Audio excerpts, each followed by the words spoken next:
main theme of this book. We never evolved to exercise. What do I mean by that? Well, exercise today is most commonly defined as voluntary physical activity undertaken for the sake of health and fitness. But as such, it is a recent phenomenon. Our not-too-distant ancestors, who were hunter-gatherers and farmers, had to be physically active for hours each day to get enough food, and while they sometimes played or danced for fun or social reasons, no one ever ran or walked several miles just for health.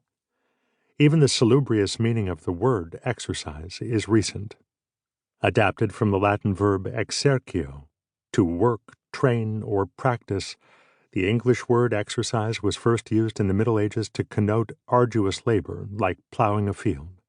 While the word has long been used to denote practicing or training to improve skills or health, to be exercised also means to be harassed, vexed, or worried about something.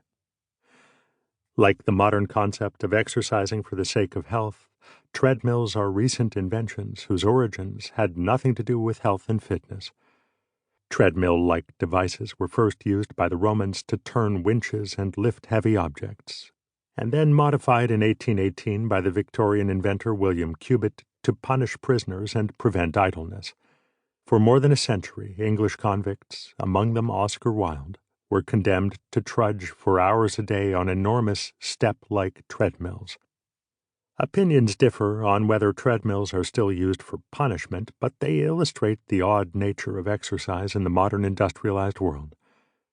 Without seeming like a madman or an idiot, how would I explain to a hunter-gatherer, a farmer in Pemja, or even my great-great-great-grandparents that I spend most of my days sitting in chairs and then compensate for my idleness by paying money to go to a gym to make myself sweaty, tired, and uncomfortable on a machine that forces me to struggle to stay in the same place? Beyond the absurdity of treadmills, our distant ancestors would also be perplexed by the way exercise has become commercialized, industrialized, and above all, medicalized. Although we sometimes exercise for fun, millions of people today pay to exercise to manage their weight, prevent disease, and stave off decrepitude and death.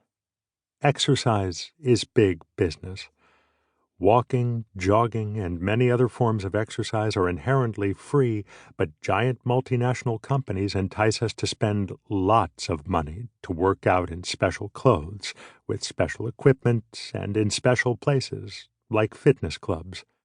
We also pay money to watch other people exercise, and a handful of us even pay for the privilege of suffering through marathons, ultramarathons, triathlons, and other extreme, grueling, or potentially dangerous sporting events. For a few $1,000s, you too can run 150 miles across the Sahara Desert.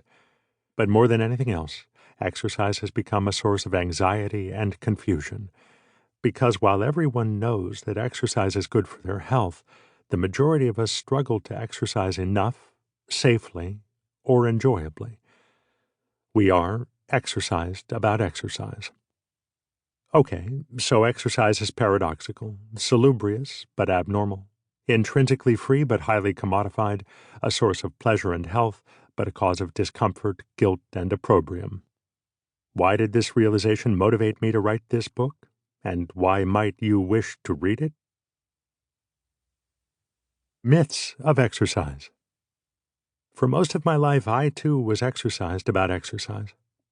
Like many, I grew up feeling unsure and insecure about my efforts to be physically active. It's a cliché, but as a pint-sized, nerdy kid, I really was picked last for teams in school.